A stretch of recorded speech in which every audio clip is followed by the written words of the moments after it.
श्री गणेशाय नमः. वक्रतुंड महाकाय सूर्यकोटि समप्रभ निर्विघ्नं कुरु मे देव सर्वकार्येषु सर्वदा. गुरुर्ब्रह्मा गुरुर्विष्णू गुरुर्देवो महेश्वरः गुरुः साक्षात् परब्रह्म तस्मै श्री गुरुवे नमः. सर्वमंगलमांगल्ये शिवे सर्वार्थ साधिके शरण्ये त्र्यंबके गौरी नारायणी नमोस्तुते. सृष्टौ या सर्गरूपा जगदनविधौ पालनीया च रौद्री संहारे चापि यस्या जगदिदमखिलं क्रीडनं या पराख्या पश्यन्ती मध्यमाथो तदनु भगवती वैखरी वर्णरूपा सा स्मद्वाचं प्रसन्ना विधिहरिगिरिशाराधितालङ्करोतु. नारायणं नमस्कृत्यं नरं चैव नरोत्तमं देवीं सरस्वतीं व्यासं ततो जयमुदीरये. ओम श्री जगदंबा माता की जय. मागच्या भागात आपण 9व्या स्कंदाला सुरुवात केलेली आहे आणि त्यातील 25 अध्याय आपले पूर्ण झालेले आहेत. श्रेष्ठ पंचक देवता यांच्यापैकी आता आपण सावित्री देवींची कथा या अध्यायापासून आता इथून पुढे आपण सावित्री देवी आणि अजूनही देवींची जी रूप आहेत त्यांच्याबद्दल आपण आता माहिती ऐकणार आहोत. वेदांची जननी अशी सावित्री देवींची ख्याती आहे.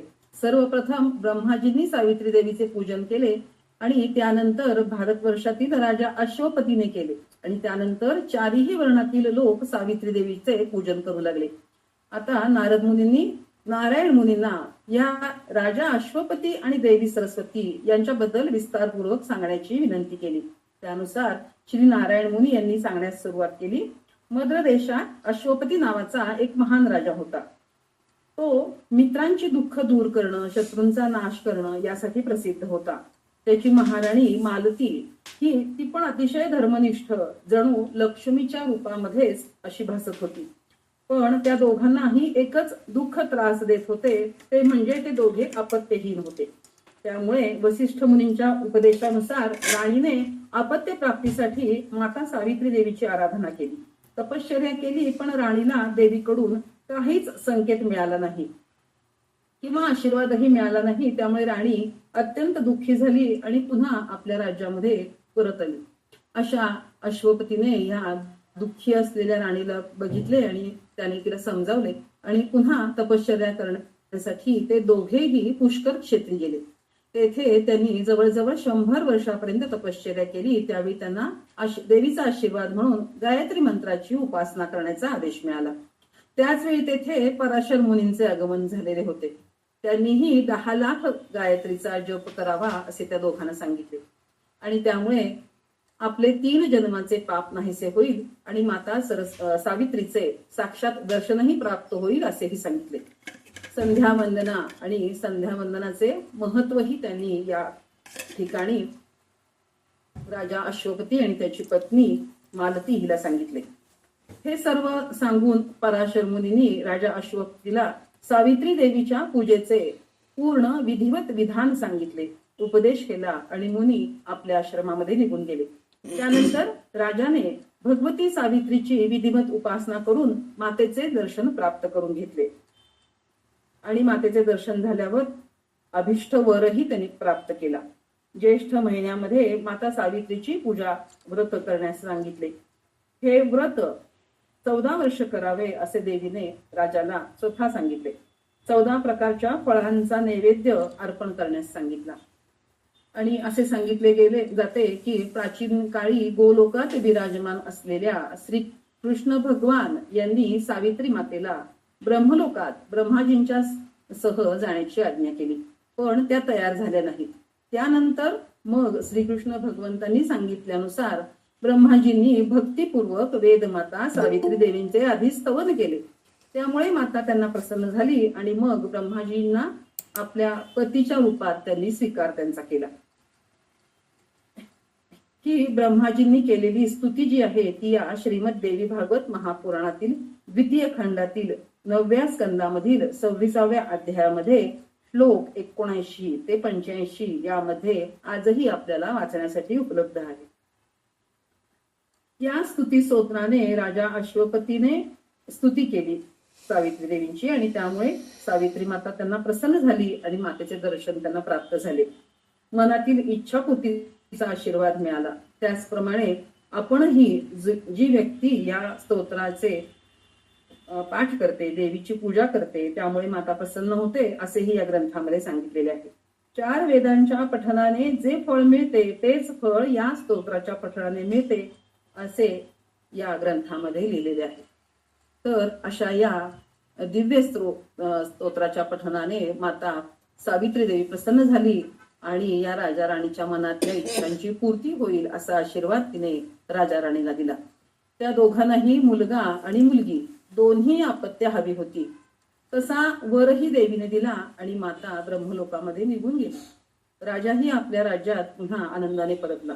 यथायोग्य समयानुसार देवी सावित्री मातेच्या आराधनेमुळे श्रेष्ठ देवी कमलाच त्यांच्या घरात प्रकट झाली आणि राजाने आनंदाने त्या कन्येचे नाव, माता सावित्रीच्या आशीर्वादाने ही कन्या त्यांना मिळाली असल्यामुळे नाव त्यांनी कन्येचे सावित्री असेच ठेवले. शुक्ल पक्षातील चंद्र जसा कलेकलेने वाढतो तशी कमला ही दिवस मासाने तेथे वाढू लागली आणि योग्य वेळी तारुण्य प्राप्त झालेली ही सावित्री अतिशय अनुपम सौंदर्याची देवी आहे असेच जणू सर्वांना वाटत होते. रूपगुणांनी युक्त अशी सावित्री राजा द्युमत्सेन, जो अतिशय सत्यनिष्ठ असा राजा होता, त्याचा पुत्र सत्यवान, जो अनेक गुणांनी युक्त होता, त्याचा तिने पती म्हणून स्वीकार केला आणि सत्यवानाची पत्नी म्हणून ती आनंदाने त्यांच्यासह आयुष्य व्यतीत करू लागली. साधारण 1 वर्षाचा काळ सरला. एक दिवस सत्यवान आपल्या वडिलांची आज्ञा घेऊन अत्यंत उत्साहाने जंगलामध्ये फळे, लाकडे असे आणण्यासाठी गेलेला होता. सावित्री पण त्याच्या बरोबरच होती. दैव योगाने घडले असे की सत्यवान झाडावरून खाली पडला आणि त्याचे प्राण गेले. सत्यवान मृत झालेला पाहून यमराजाने त्याचे सूक्ष्म शरीर बरोबर घेतले आणि यमपुरीला प्रस्थान केले. त्याच वेळी सावित्री देखील त्यांच्या मागे मागे तिथे जाऊ लागली. यावेळी यमराज सावित्रीला सांगू लागले की तुला मानव देहासहित माझ्या बरोबर येता येणार नाही. तुला माझ्या बरोबर यायचं असेल तर तुला प्रथम या शरीराचा त्याग करावा लागेल. तुझ्या पतीचे आयुष्य पूर्ण झाले आहे. आता त्या कर्माचे फळ भोगण्यासाठी सत्यवान माझ्यासह माझ्या नगरीमध्ये येत आहे. कर्मानुसार त्याला त्याचे फळ मिळेल.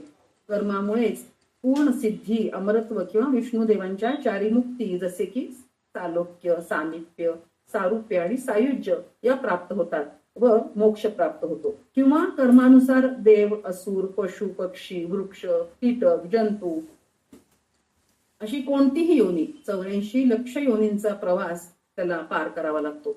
यमराजाचे हे बोलणे ऐकून पतिव्रता तसेच दृढनिश्चय असलेली सावित्री भक्तिपूर्ण अशा शब्दाने तिने स्तुती केली आणि कर्म धर्म यावर आपण मार्गदर्शन करावे अशी त्या धर्मराजांना म्हणजेच यमराजांना प्रार्थना केली. त्यावर धर्मराज सांगू लागतात, वेदांमध्ये जे सांगितले गेलेले आहे तेच कर्म म्हणजे धर्म आहे, तेच मंगलकारी कर्म आहे. बाकीचे अवैदिक कर्म अशुभ आहेत. संकल्परहित आणि फळाची आशा न ठेवता केलेले कर्मच निर्मूलांचे स्वरूप असते. तेच कर्म पराभक्ती प्रदान करते. ब्रह्म एकच आहे, त्याची सेवा म्हणजेच जीवनमुक्तता. ब्रह्मवेत्ता योगी ही जीवनमुक्तता किंवा निर्वाणपद किंवा मोक्ष मिळवण्यासाठी भक्ती करतो. सुखदुःखाच्या फेऱ्यातून मुक्त म्हणजेच निष्कृती म्हणजेच मोक्ष म्हटले जाते. सुखदुःखाचे वैभव भोगणे म्हणजेच या संसार चक्रात मनुष्य गुंतून बसतो. जो कर्म करतो तो देहधारी असतो. देहधारी नसलेला म्हणजेच प्रकृतीपासून वेगळा किंवा कारणाचे कारण जो सर्वव्यापी आहे तो निर्गुण ब्रह्म आहे. त्यानंतर यमराजाने सावित्रीला पुण्यकर्माचे फल प्राप्त होण्यासाठी केले जाणारे कर्म सांगितले. सावित्रीला यमराजाने वरदान दिले. तिने सत्यवानापासून 100 पुत्र व्हावे, आपल्या वडिलांनाही 100 पुत्र व्हावे असा वर मागितला. त्यानंतर आपल्या सासू सासऱ्यांच्या डोळ्यात नेत्रज्योती वापस यावी आणि माझ्या सासऱ्यांचे राज्य जे आहे ते त्यांना परत मिळावे असाही वर मागितला. तथास्तु असे म्हणून यमराजांनी वर दिला, आशीर्वाद दिला आणि सावित्रीला परत जाण्यासाठी विनवले. पण सावित्रीने यमराजाला जन्म कर्म संबंधित अनेक प्रश्न विचारून ज्ञान देण्यासाठी आशीर्वाद मागितला. त्याप्रमाणे शुभाशुभ कर्माचे वर्णन, नरकाचे वर्णन, नरकातील यातनांचे वर्णन विस्तारपूर्वक सांगितले.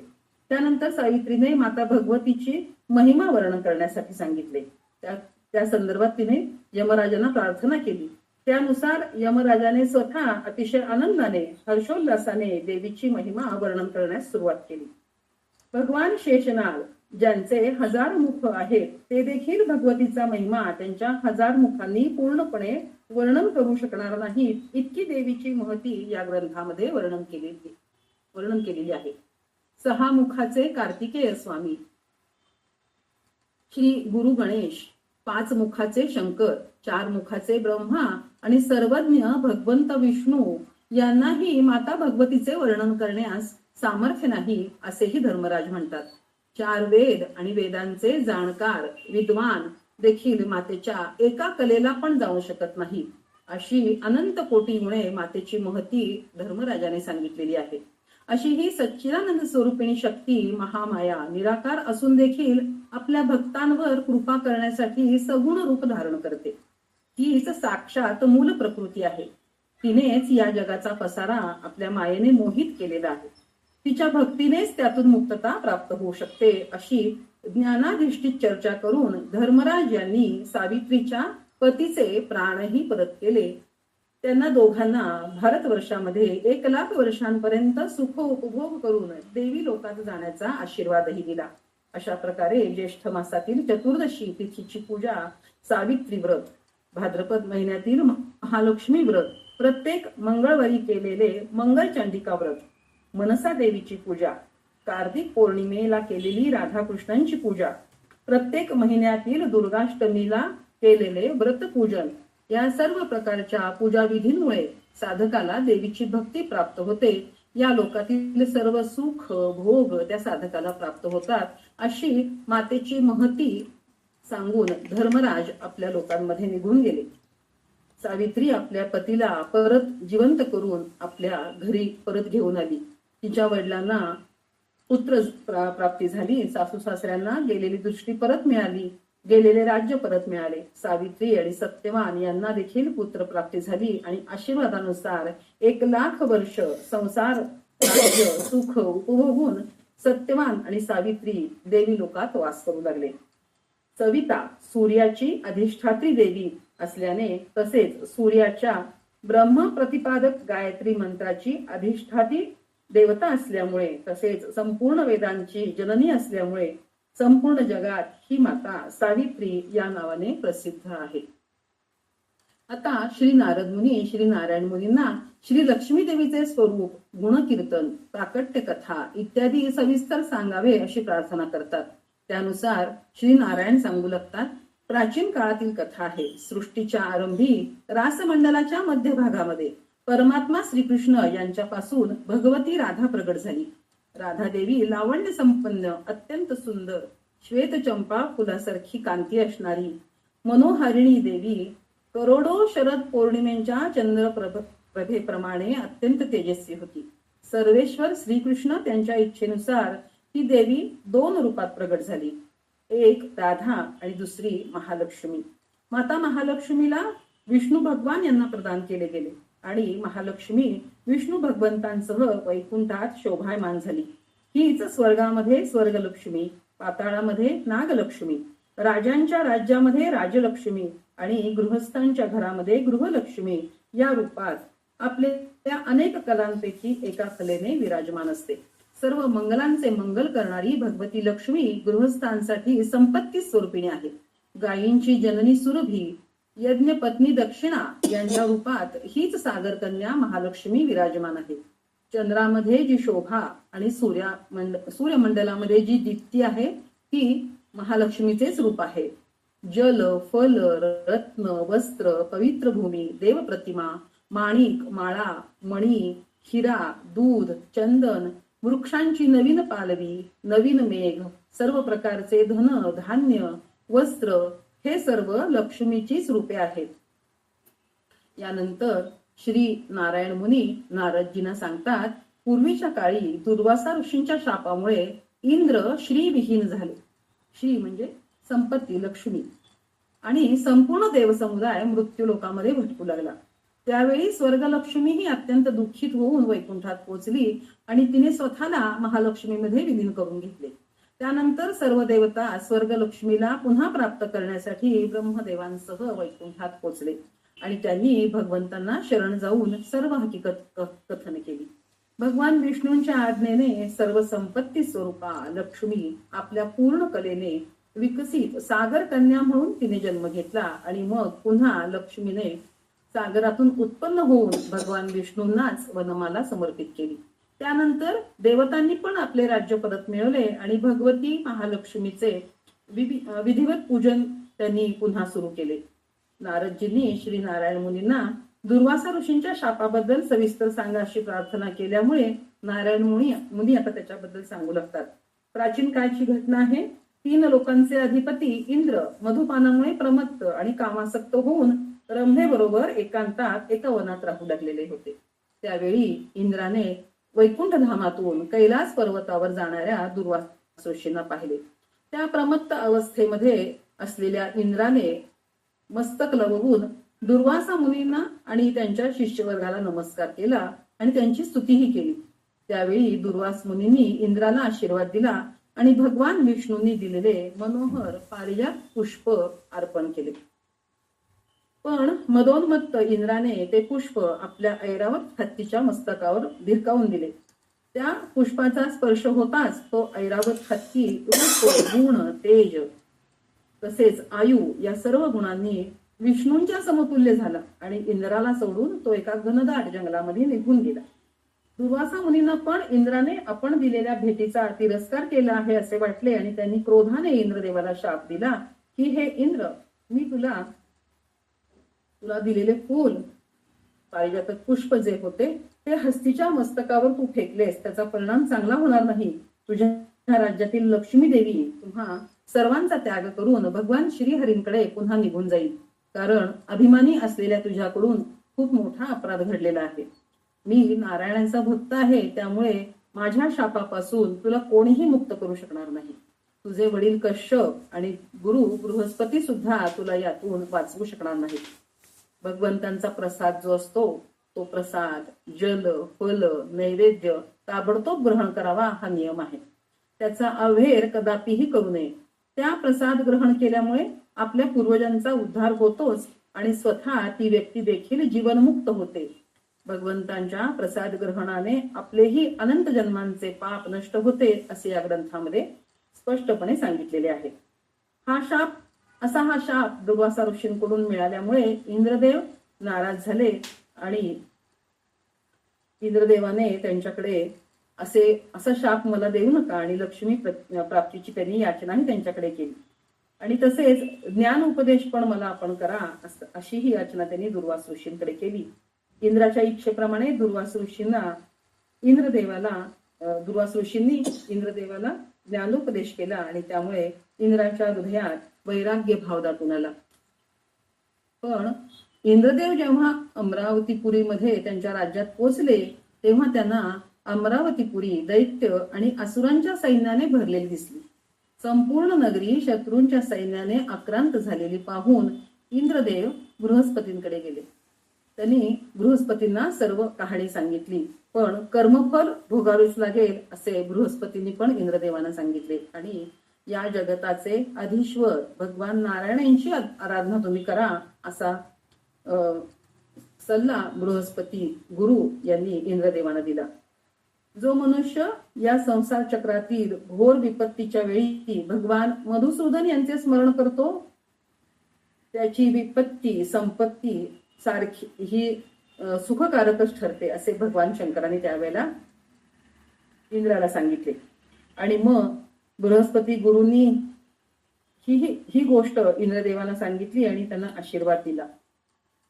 त्यानंतर इंद्रदेव गुरु बृहस्पती ब्रह्माजींना घेऊन सर्व देवतांसह भगवान श्रीहरींकडे गेले. भगवंतांनी त्यांना परम ऐश्वर्याची वृद्धी करणारी स्थिर लक्ष्मी प्रदान करण्याचा आशीर्वाद दिला आणि भगवतीचे पूजन अर्चन स्तुती करण्यास सांगितले. त्याप्रमाणे इंद्रदेवांनी माता महालक्ष्मीची पूजा केली.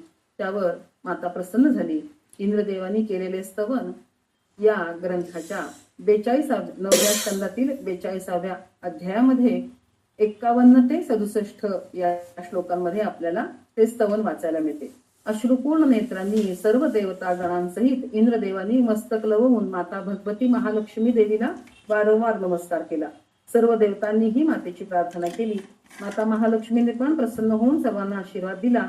जो मनुष्य या स्तोत्राचा पाठ 3 वेळा रोज करतो तो कुबेरा समान राजराजेश्वर होतो. असं माता महालक्ष्मीचं महात्म्य हे नारायण नारद मुनींना सांगितलेलं आहे. आपण हे महालक्ष्मीचे उपाख्यान आता ऐकलं. अत्यंत रहस्यमय, गोपनीय आणि धर्मयुक्त तसेच वेद प्रतिपादित जे सगळ्यांसाठी उपयुक्त असेल असे काहीतरी सांगा अशी प्रार्थना त्यावेळेला नारद मुनी करतात. नारद मुनींच्या आग्रहावरून आता स्वाहा, स्वधा, दक्षिणा या देवींचे उपाख्यान नारायण मुनी आपल्याला सांगण्यास सुरुवात करतात. प्रथम स्वाहा देवीचे उपाख्यान आपण ऐकूया. प्राचीन काळातील घटना आहे. प्राचीन काळात सृष्टीच्या प्रारंभिक काळात देवतागण आपल्या आहारासाठी म्हणून ब्रह्मलोकात गेले. तेथे ब्रह्माजींच्या सभेमध्ये ते उपस्थित झाले आणि आपल्या आहारासाठी त्यांनी ब्रह्माजींकडे प्रार्थना केली. ती ऐकून त्यांच्या आहारासाठी ब्रह्माजींनी श्रीहरीकडे प्रार्थना करण्यासाठी आराधना करण्यास सुरुवात केली. ती प्रार्थना ऐकून श्रीहरीच्या आदेशानुसार ब्रह्माजींनी ध्यानपूर्वक मूल प्रकृती भगवतीची आराधना त्यांनी सुरुवात केली. त्याचे फळ म्हणून सर्व शक्ती स्वरूपिणी स्वाहा देवी भगवती मूल प्रकृतीच्या कलांशाने प्रकट झाली आणि ब्रह्माजींच्या समोर उपस्थित होऊन त्यांना वर मागण्यास सांगितले. त्यावेळी ब्रह्माजी आदरपूर्वक भगवती स्वाहा देवीला सांगू लागले की हे माता, आपण अग्निदेवाची परम सुंदर दाहक शक्ती व्हावे. आपल्याशिवाय अग्निदेव यज्ञातील आहुती भस्म करण्यासाठी समर्थ नाहीत.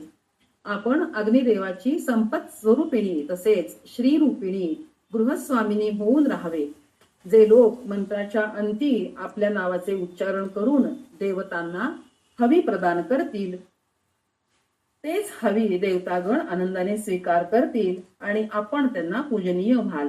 ही गोष्ट स्वाहादेवीने ऐकून घेतली, पण त्यांना ही गोष्ट पटली नाही. त्या नाराज झाल्या आणि त्यांनी ब्रह्माजींना याबाबत नकार दिला. त्यावेळी श्रीकृष्ण परमात्मा यांनी स्वाहादेवींना शब्द दिला की वाराह कल्पात तू माझी पत्नी होशील. नग्नजित राजाच्या मुलीच्या रूपात नाग्नजिती या नावाने तुझा पुन्हा जन्म होईल आणि मी तुझा त्यावेळी पत्नी म्हणून स्वीकार करेन. पण आता मात्र तू अग्नीची मनोहर पावन पत्नी होणं स्वीकार करावंस. त्यावेळी श्रीकृष्ण श्रीहरी अंतर्धान पावले आणि अग्निदेवानेही आराधना केल्यानंतर मग स्वाहादेवीने अग्निदेवांचा पती म्हणून स्वीकार केला. त्यानंतर त्या दोघांना 3 अपत्य झाली. दक्षिणाग्नी, गार्हपत्य अग्नी आणि आहवनी अग्नी या 3 अपत्यांचा अग्नीचे पुत्र म्हणून जन्म झाला. त्यानंतर सर्वजण यज्ञाच्या वेळी मंत्राच्या शेवटी स्वाहा हा शब्द जोडून मंत्रोच्चारण करून अग्नीमध्ये हवन करू लागले. त्यामुळे मंत्र उच्चारण करणाऱ्याला सर्व सिद्धी प्राप्त होतात. अग्नीने देखील स्वाहा वन्ही प्रिया, वन्ही जाला, संतोषकारिणी, शक्तिक्रिया, कालदात्री, परिपाक करी, ध्रुवा, गती, दाहिका, दहन क्षमा, संसार रूपा, घोर संसार तारिणी, देव जीवन रूपा आणि देव पोषणकारिणी या 16 नावांच्या स्तोत्राचा पाठ करून स्वाहा देवीला प्रसन्न करून घेतले. त्यामुळे हे 16 नावाचे स्तुती स्तोत्राचा पाठ जो मनुष्य भक्तिपूर्वक करतो त्याचे कोणतेही कार्य अपूर्ण राहत नाही. त्याला त्या कार्याचे पूर्ण फल प्राप्त होते. पुत्रहीन व्यक्तीला पुत्रप्राप्ती होते. ज्या व्यक्तीला उत्तम पत्नी हवी असेल त्यानेही जर या स्तोत्राचा भक्तिपूर्वक पाठ केला तर त्याला उत्तम पत्नी प्राप्त होते असे या ग्रंथामध्ये सांगितले गेलेले आहे. आता यानंतर आपण स्वधा देवीचे उपाख्यान ऐकणार आहोत. जगाचे निर्माण करणारे ब्रह्मदेवानी सृष्टीच्या आरंभी 4 मूर्तिमंत आणि 3 तेजस्वरूप अशा 7 पितरांचे सृजन केलेले होते आणि त्या 7ही पितरांचा आहारही सृजित केला होता. पितरांसाठी श्राद्ध कर्माचे विधान करून ब्रह्मदेव निघून गेले, पण त्यानंतर ज्यावेळी ब्राह्मण तर्पण करून श्राद्धीय पदार्थ अर्पण करू लागले, त्यावेळी मात्र त्या पितरांना ते पदार्थ ग्रहण करणे अशक्य आहे असे घडले. त्यामुळे भुकेने व्याकुळ सर्व पितर उदास होऊन ब्रह्माजींकडे गेले आणि त्यांनी सारी हकीकत ब्रह्माजींना सांगितली. त्यावेळी ब्रह्माजींनी एक मनोहर मानसिक कन्या निर्माण केली. लक्ष्मी समान सौंदर्य प्राप्त असलेली ती कन्या, जिचे नाव स्वधा असे होते. ती अनुपम सौंदर्यवती देवी पत्नीच्या रूपात पितरांना प्रदान केली गेली आणि या तुष्टीरूपिणी स्वधा नावाच्या देवीच्या नामाच्या मंत्राच्या शेवटी उच्चारण करून पितरांना कव्य अर्पण करावे, ज्यामुळे पितरांना तो श्राद्धान्न भाग ग्रहण करता येईल असेही ब्राह्मणांना सांगितले गेले. त्या भगवती स्वधाच्या वरदानामुळे पितरगण, देवता तसेच ब्राह्मण इत्यादी सगळेच जण परम संतुष्ट झाले. जो कोणी भगवती स्वधा देवीचे पूजन केल्याशिवाय श्राद्ध करतो, त्याला त्या कर्माचे काहीही फळ मिळत नाही असे या ग्रंथात सांगितलेले आहे. हे स्वधा देवीचे उत्तम आख्यान पितरांची तृप्ती तसेच श्राद्धांनाच्या फलाची वृद्धी करणारे असे आहे असे या ग्रंथामध्ये सांगितलेले आहे.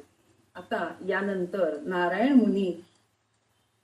नारद मुनींना दक्षिणा देवीचे उपाख्यान सांगण्यास सुरुवात करतात. प्राचीन काळी गोलोकामध्ये एक सुशीला नावाची एक गोपी राहत होती. ती राधा देवींची अत्यंत जवळची सखी होती. सौंदर्यात देखील लक्ष्मी देवींच्या समान ती होती. भगवान श्रीकृष्णांचे पण तिच्यावर प्रेम होते.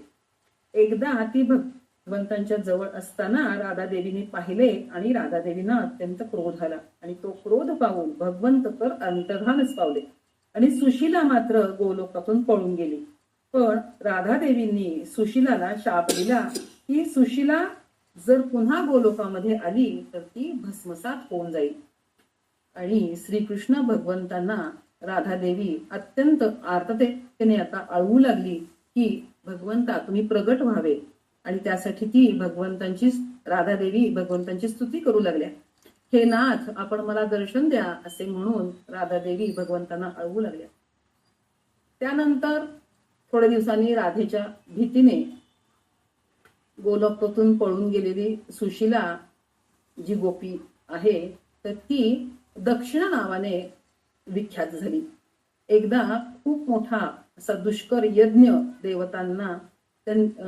देवतांनी केला, पण त्याचे फळ त्यांना मिळाले नाही. त्यावेळी ते उदास होऊन ब्रह्मदेवांकडे गेले आणि ब्रह्मदेवांनी भक्तिपूर्वक जगतपती भगवान श्रीहरींचे ध्यान केले.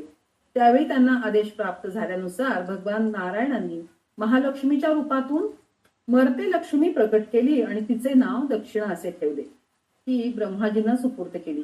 ब्रह्माजींनी त्या मातेचे नाव दक्षिणा असे ठेवले आणि यज्ञ पुरुषाला दक्षिणा म्हणून समर्पित केली. त्यावेळी यज्ञ पुरुषाने दक्षिणा देवीची विधिवत पूजा केली आणि नंतर स्तुतीही केली. ब्रह्माजींच्या सांगण्यावरून यज्ञ पुरुषाने भगवती दक्षिणा देवींचा पत्नी रूपात नंतर स्वीकार केला. अशा प्रकारे देवी दक्षिणा तसेच त्यांचा पुत्र यांच्यासहित यज्ञ पुरुष सर्वांना त्यांचे कर्माचे फळ देऊ लागले. त्यामुळे कोणत्याही यज्ञ कर्माची दक्षिणा त्याच वेळेस द्यावी. त्यामुळे कर्त्याला त्याच वेळेस त्या कर्माचे किंवा त्या यज्ञाचे फळ प्राप्त होते. जर ती दक्षिणा दिली नाही तर ते कर्म निष्फळ होते. भगवती लक्ष्मीच्या दक्षिण खांद्यापासून प्रगट झाल्यामुळे दक्षिणा या नावानेही ही देवी साक्षात कमला देवीची कला आहे असे म्हटले जाते. सर्व कर्मांमध्ये अत्यंत प्रवीण आहे. सर्व कर्मांचे फल देणारी भगवान विष्णूंची शक्ती स्वरूपा, वंदनीय, पूजनीय, मंगलमयी, शुद्धिदायिनी, शुद्धी स्वरूपिणी, शोभनशीलवाली अशी शुभदायिनी अशी ही दक्षिणा देवी आहे. हे दक्षिणा देवीचे आख्यान सुख प्राप्ती तसेच संपूर्ण कर्मांचे फल प्रदान करणारे आहे. संकट एखादा असेल, बंधू विच्छेद झाला असेल, विपत्ती असेल किंवा बंधनाच्या स्थितीच्या वेळी 1 महिनापर्यंत जर हे दक्षिणा देवींचे आख्यान जर श्रवण केले तर या सर्वातून मनुष्य लगेच मुक्त होतो, यात संशय नाही असे या ग्रंथामध्ये उल्लेख केलेला आहे. आता नंतर आपल्याला भगवंत नारायण जे आहेत ते मूल प्रकृतीच्या 6व्या अंशापासून जी देवी आविर्भूत झालेली आहे, षष्ठी देवी जिला म्हणतात, तर तिचे उपाख्यान आपल्याला ते सांगतात. मूल प्रकृतीच्या 6व्या अंशापासून जी देवी आविर्भूत झाली, मूल प्रकृतीच्या 6व्या अंशापासून जी आविर्भूत झाली, तिला षष्ठी देवी या नावाने सर्वत्र ओळखले जाऊ लागले आणि ही बालकांची अधिष्ठात्री देवी म्हणून प्रसिद्ध आहे. ही विष्णू माया बालदा देवसेना या नावानेही प्रसिद्ध आहे. ही षष्ठी देवी स्वामी कार्तिकेय यांची पत्नी आहे.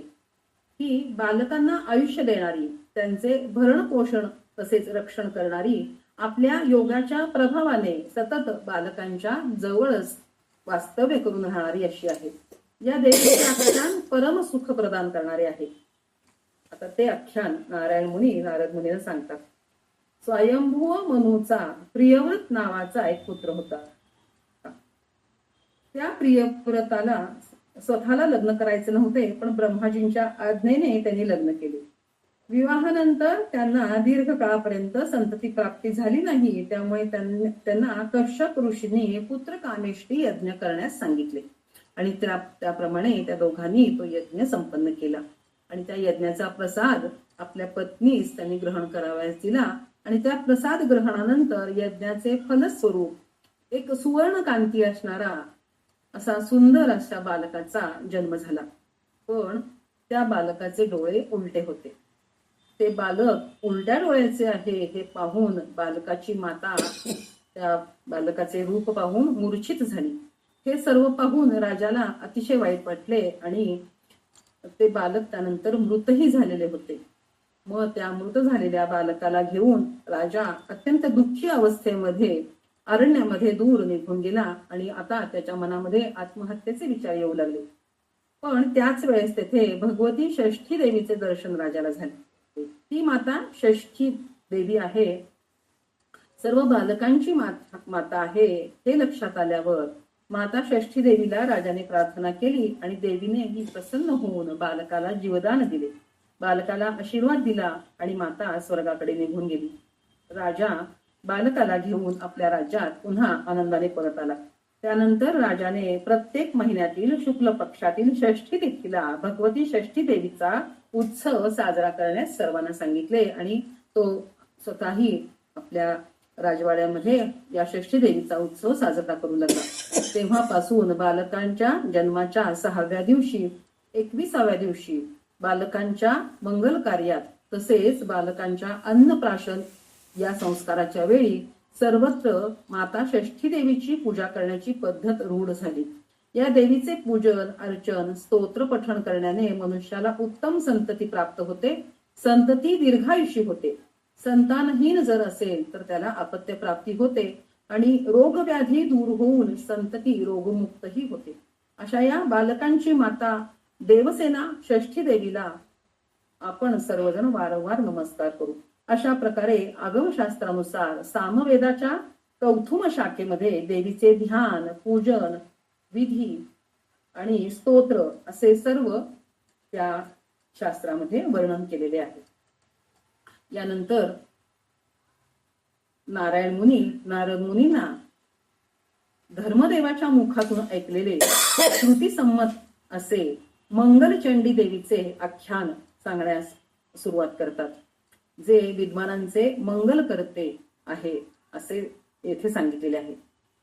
कल्याण करण्यास सुदक्ष असलेली ही चंडी जी मंगल करते अशी म्हणून तिला मंगलचंडी म्हटले जाते. किंवा भूमिपुत्र मंगल सुद्धा ज्या चंडीची पूजा करतो किंवा ज्या मंगलची अभिष्ट देवी चंडी आहे ती मंगलचंडी. अशा प्रकारे मंगलचंडी या नावाने ही देवी विख्यात आहे. मनुवंशातील मंगल नावाच्या राजाने जे संपूर्ण विश्वाचे स्वामी होते त्यांनी देखील भगवती चंडीची पूजा केली, म्हणूनही या देवीला मंगलचंडी हे नाम प्राप्त झाले.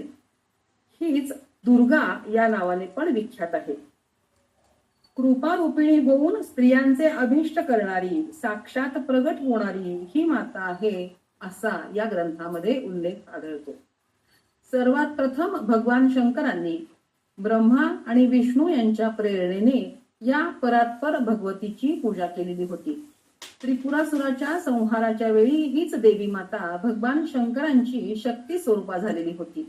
त्यामुळे त्रिपुरासुराच्या वधानंतर भगवान शंकरांनी मंगलचंडी मातेची पाद्य, अर्घ्य, आचमनीय, वस्त्र, पुष्प, चंदन, नैवेद्य, अलंकार, पुष्पमाळा, खीर, मधू, सुधा, फल इत्यादी उपचार करून संगीत, नृत्य, वाद्य असा उत्सव साजरा करून नामस्मरण करून भक्तिपूर्ण मार्गाने पूजा केलेली होती असे या ग्रंथात उल्लेख आढळतो. भगवान श्री शंकरांनी केलेले स्तुती स्तोत्रही या ग्रंथामध्ये आपल्याला वाचायला उपलब्ध आहे. 47व्या अध्याय 9व्या स्कंदाच्या 47व्या अध्यायामध्ये श्लोक 26 ते 32 यामध्ये हे आपल्याला मंगलचंडीचे स्तुती स्तोत्र वाचायला मिळते. अशा प्रकारे प्रत्येक मंगळवारी माता मंगलचंडीच्या पूजनाने देवी लोक प्राप्त होतो.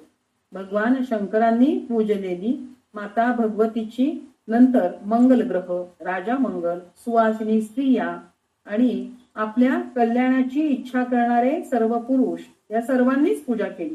याचबरोबर सर्व देवता, मुनी, मनु तसेच सर्व मानव जातीमध्ये माता मंगलचंडी पूजनीय झाली.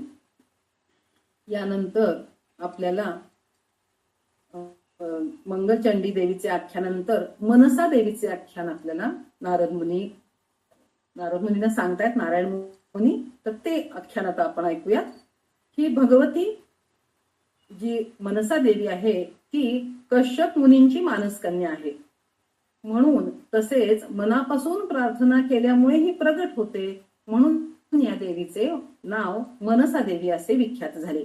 माता मनापासून स्वतः परब्रह्म परमात्माचे ध्यान करून त्याच ध्यानाद्वारे प्रकाशित होते, म्हणून मनसा देवी असे म्हणूनही तिला ओळखतात. माता वैष्णवीने 3 युग तप करून परमात्मा श्रीकृष्णाचे दर्शन प्राप्त करून घेतले. त्यावेळी त्या मातेचे शरीर जीर्ण होऊन गेले होते, तसेच मातेचे वस्त्रही जीर्ण झालेले होते. म्हणून भगवंतांनी तिला जरत्कारू हे नाम दिले आणि स्वतः मातेची पूजा केली. इतरांनाही ती करायला लावली. ब्रह्मलोक, स्वर्गलोक, पृथ्वीलोक तसेच नागलोकात देखील ही मनसा देवी हिची पूजा करतात. या सर्व जगात अत्याधिक गौरवर्ण असलेली ही माता जगत गौरी या नावानेही विख्यात आहे. भगवान शंकरांची शिष्या असलेली शैवी या नावानेही ती प्रसिद्ध आहे. सतत भगवान विष्णूंच्या परम भक्तीमध्ये लीन असणारी ही माता वैष्णवी म्हणून सुद्धा तिला ओळखतात. परीक्षित राजाच्या पुत्राच्या म्हणजेच राजा जन्मेजय यांच्या नागसर्प यज्ञाच्या वेळी नागांच्या प्राणांची रक्षा केल्यामुळे नागेश्वरी किंवा नागभगिनी या नावानेही ती विख्यात आहे. विषाचे हरण करणारी असल्यामुळे विषहारी म्हणूनही हिला ओळखतात. भगवान शंकरांकडून सिद्धयोग प्राप्त केलेला असल्यामुळे या मातेला सिद्धयोगिनी हे पण नाव प्राप्त झाले आहे. त्याचबरोबर भगवान शंकरांच्याकडून मातेने महाज्ञान योग तसेच परम मृत संजीवनी विद्या प्राप्त करून घेतल्यामुळे विद्वान पुरुष या मातेला महाज्ञानयुता या नावानेही ओळखतात. आस्तिक मुनींची ही माता असल्यामुळे आस्तिक माता म्हणून या देवीची प्रसिद्धी आहे. आणि विश्ववंद्य परमयोगी महात्मा जरत्कारू मुनींची पत्नी असल्यामुळे जरत्कारू प्रिया याही नावाने ही मनसा देवी प्रसिद्ध आहे. जरत्कारू, जगतगौरी, मनसा, सिद्धयोगिनी, वैष्णवी, शैवी, नागभगिनी, नागेश्वरी, जरत्कारू प्रिया, अस्तिक माता, विषहरा आणि महाज्ञानयुता अशा अनेक नावांनी ही माता सर्वत्र पूजली जाते. जो मनुष्य पूजेच्या वेळी या 12 नावांचा पाठ करतो त्याला तसेच त्याच्या वंशजांना नागाचे भय राहत नाही. नित्य पठण केल्यामुळे नागाचा समुदाय जरी समोर असला तरी तो समुदाय तेथून पळून जातो.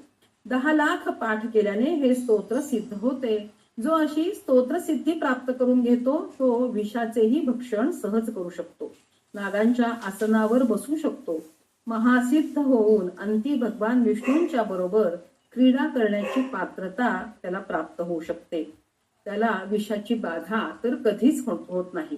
जो मनुष्य संक्रांतीच्या दिवशी स्नान करून प्रयत्नपूर्वक एखाद्या गुप्त स्थानी मनसा देवीला भक्तिपूर्ण होऊन आवाहन करतो, पूजा करतो, किंवा पंचमी तिथीला भक्तिपूर्ण आवाहन करून पूजन करतो, तो धनवान, पुत्रवान, कीर्तिमान होतो. वर्षातून एकदा मनसा पंचमी म्हणजेच नागपंचमी आपण या मातेचे पूजन न चुकता करावे आणि या मातेचा आशीर्वाद ग्रहण करावा असा उल्लेख या ग्रंथामध्ये केलेला आढळतो. यानंतर आपल्याला नारायण मुनी हे सुरभी देवींचे आदी गौ म्हणजे गाय, तर आदी गौ सुरभी देवीचे उपाख्यान सांगतात. नारायण मुनी सांगू लागतात, ही सुरभी देवी गोलोकात प्रगट झाली. ही सर्व गायींची अधिष्ठात्री देवी, गायींची आदिस्वरूपिणी, गायींची आदिमाता. तिचे चरित्र आता आपण ऐकूया. प्राचीन काळची गोष्ट आहे. भगवान श्रीकृष्ण राधाराणी यांच्यासह गोपिकांसह परमपावन अशा वृंदावनामध्ये विहार करत होते. तेथे विहार करत असताना त्यांना दुग्धपान करण्याची इच्छा झाली. त्यावेळी त्यांनी आपल्या एका भागातून लीलापूर्वक गायीला जन्म दिला आणि तिच्या बछड्यालाही तिथं त्यांनी प्रगट केले. त्या वासराचे नाव मनोरथ असे होते. त्या गायीचे श्रीरामाने एका पात्रामध्ये दूध काढले. ते दूध अगदी अमृता समान स्वादिष्ट होते. भगवान श्रीकृष्ण ते दूध पिऊ लागले, पण तेवढ्यात त्यांच्या हातातून ते पात्र खाली पडले आणि बघता बघता त्यातील दूध सर्वत्र सांडले. ते दूध सांडले आणि तेव्हा त्या दुधाचा तेथे एक विशाल असा सागर उत्पन्न झाला. त्या सागरातून भगवंतांच्या इच्छेनुसार लाखो करोडो गायी उत्पन्न झाल्या आणि त्यांच्यापासून असंख्य त्यांची वासरं पण निर्माण झाली. गायींच्या रोमगोपापासून असंख्य गोप निर्माण झाले. अशा प्रकारे सुरभी गायीपासून गायींची सृष्टी निर्माण झाली. त्यावेळी सुरभी गायीची भगवान श्रीकृष्णांनी पूजा केली. तेव्हा वसुबारस या दिवशी सवत्स धेनूची पूजा करण्याची प्रथा तेव्हापासून रूढ झाली. पूजा करणारी व्यक्ती पृथ्वी लोकामध्ये पूजनीय होते. या गायीच्या दुधापासून पुढे तूप बनले आणि त्या तुपाचा वापर यज्ञामध्ये होऊ लागला. त्यामुळे देवी देवता संतुष्ट होऊ लागले. अशा गोसेवा करणारा श्रीकृष्ण धामामध्ये तो जातो आणि तिथे तो दीर्घकाळ निवास करतो. त्याला पुनर्जन्म नाही. जो कोणी गोसेवा करतो त्याला पुनर्जन्म नाही असं म्हणतात. तो ब्रह्मपुत्र होऊन राहतो. असे सुरभी देवीच्या सेवेचे महत्व म्हणजेच गोसेवेचे महत्व आपल्याला या ग्रंथामध्ये ऐकायला मिळते. त्यानंतर नारद मुनींच्या प्रार्थनेनुसार श्री नारायण यांनी राधा स्तोत्र सांगितले, ज्याच्या पठनाने श्री राधादेवी प्रसन्न होतात. याचा पाठ करण्याने कोणतीही गोष्ट दुर्लभ राहत नाही आणि देहत्याग झाल्यानंतर गोलोकात रासमंडलामध्ये ती व्यक्ती निरंतर निवास करते. तसेच भगवंतांची बुद्धीची अधिष्ठात्री देवी श्री दुर्गा देवी यांचाही नवाक्षर मंत्र म्हणजेच ऐम ह्रीम क्लीम चामुंडायै विच्चे हा नवाक्षर मंत्र जो कल्पवृक्षाच्या समान असा आहे, असा मंत्र या ग्रंथामध्ये आपल्याला सांगितला आहे. ब्रह्मा, विष्णू आणि शिव स्वतः या मंत्राचे ऋषी आहेत. गायत्री, उष्णिक, अनुष्टुप हे तीनही छंद या मंत्राचे आहेत. महाकाली, महालक्ष्मी आणि महासरस्वती या मंत्रांच्या देवता आहेत. रक्तदंतिका दुर्गा तसेच भ्रामरी या देवी या मंत्रांचे बीज आहेत. नंदा, शाकंभरी, भीमा या देवता या मंत्रांच्या शक्ती आहेत. धर्म, अर्थ, काम आणि मोक्ष यांच्या प्राप्तीसाठी या मंत्राचा विनियोग करावा. संपूर्ण न्यास म्हणजेच डोक्यापासून पायापर्यंत व्यापक न्यास करून ध्यान करून नंतर हा जप करावा. अशा प्रकारे अतिशय गुप्त असलेले ज्ञान परम रहस्य श्री नारायण यांनी श्री नारद मुनींना सांगितले. म्हणजेच पर्यायाने ते आता आपल्याला कळले. 5 मुख्य देवतांचे आख्यान या 9व्या स्कंदामध्ये आपण ऐकले. याचे नेहमीच श्रवण करावे असे या ग्रंथात सांगितलेले आहे. हे आख्यान ऐकल्याने भगवती दुर्गा त्या व्यक्तीच्या अधीन होते आणि तो मनुष्य देवीचा प्रिय होतो. दुर्गा देवी प्रसन्न होते असे हे दिव्य आख्यान आपण ऐकले. आणि या ठिकाणी आपले या 9व्या स्कंदाचे 50 अध्याय पूर्ण झालेले आहेत. हा 9वा स्कंद येथे पूर्ण झालेला आहे. आता आपण क्षमा स्तोत्र म्हणूया आणि या भागाची सांगता करू. करचरण कृतं वा कायजं कर्मजं वा श्रवणनयनजं वा मानसं वापराधं विहितं वा सर्वमेतत् क्षमस्व. जय जय करुणाब्धे श्री महादेव शंभो. ओम श्री जगदंबार्पणमस्तु. माता भगवतीच्या चरणी झालेली कथा अर्पण करू आणि आज आपण इथेच थांबू.